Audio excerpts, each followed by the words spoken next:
Everyone, I am advocate सपना कौशिक और आज हम बात करने वाले हैं एक बहुत ही इम्पोर्टेंट क्वेश्चन के बारे में जो अक्सर मुझसे पूछा जाता है।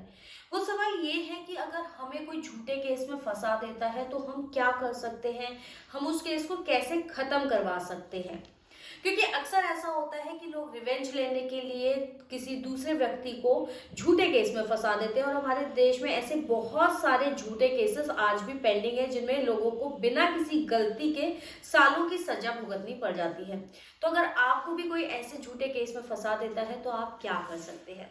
लेकिन उससे पहले एक और इम्पॉर्टेंट बात कि अगर आपने हमारा चैनल अभी तक सब्सक्राइब नहीं किया तो प्लीज चैनल को सब्सक्राइब कीजिए ताकि हम आपको ऐसे ही लीगल अपडेट्स दे सकें और हमें कमेंट सेक्शन में बताइए कि आप और किन मुद्दों पर वीडियोस चाहते हैं। सबसे पहली बात कि अगर आपको झूठे केस में फंसाया गया है तो आप क्या कर सकते हैं। सबसे पहले आप अपने फेवर में ज्यादा से ज्यादा एविडेंस कलेक्ट करिए, ज्यादा से ज्यादा सबूत इकट्ठे कीजिए जो ये साबित करते हो कि आप इनोसेंट हैं, यानी कि आप निर्दोष हैं। और वो एविडेंस आप इन्वेस्टिगेशन ऑफिसर यानी कि जो भी पुलिस वाला आपके केस की जांच कर रहा है, इन्वेस्टिगेशन कर रहा है, उसको दीजिए। आप पुलिस ऑफिसर के साथ पूरा कोऑपरेट करिए, डरिए मत और भागिए मत। क्योंकि अगर आप पुलिस वाले से बात नहीं करते हैं, अपने फेवर में एविडेंस नहीं देते हैं, तो ऐसे में आपका केस और ज्यादा हल्का होता है। आपके खिलाफ संभावना बढ़ जाती है कि वो ये समझे कि वाकई आपने ही अपराध किया है। तो ऐसे में ये गलती बिल्कुल ना करें। आईओ के साथ पूरा कोऑपरेट करें। जब आपको इन्वेस्टिगेशन ज्वाइन करने के लिए कहा जाए आप पुलिस स्टेशन जाइए, क्योंकि कोई भी पुलिस ऑफिसर आपको बिना किसी गलती के अरेस्ट नहीं कर सकता। इसके बाद बात आती है कि अगर आईओ आपके खिलाफ रिपोर्ट दे देता है या आपको ऐसा लगता है कि आपको अरेस्ट कर लिया जाएगा तो आप इस केस को खारिज कैसे करवा सकते हैं। इसके लिए सीआरपीसी के सेक्शन 482 में आप हाई कोर्ट को अप्रोच कर सकते हैं, जिसमें आप वहां बताएंगे कि जिस वक्त वो अपराध हुआ उस वक्त आप कहाँ थे और कैसे किन सबूतों के आधार पर आपको छोड़ा जा सकता है। आपको वो सारे ग्राउंड्स हाई कोर्ट में देने हैं।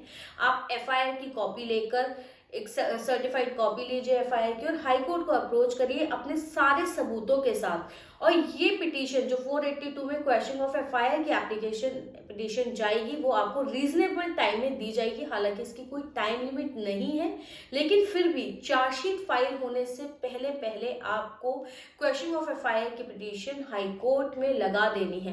क्योंकि सुप्रीम कोर्ट के कई लैंडमार्क जजमेंट हैं जिसमें सुप्रीम कोर्ट ने ये कहा है कि अगर आपकी 482 की पिटीशन हाई कोर्ट में पेंडिंग थी चार्जशीट फाइल होने से पहले, तो भी हाई कोर्ट के पास ये पावर है कि वो आपकी एफआईआर को क्वैश कर दे। तो अगर कोई भी आपको झूठे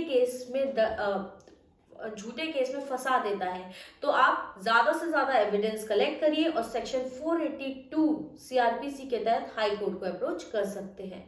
ये डिसीजन रिसेंटली सुप्रीम कोर्ट ने अभिषेक versus state of Madhya Pradesh में भी ये कहा कि अगर चार्जशीट फाइल कर दी गई है लेकिन पिटीशन पेंडिंग है 482 में, तो भी हाई कोर्ट आपकी एफआईआर क्वैश कर सकती है। इसलिए आप अपना समय व्यर्थ ना करें और अगर झूठे केस में फंसा दिया है तो एविडेंस लेकर हाई कोर्ट को अप्रोच कर सकते हैं। धन्यवाद।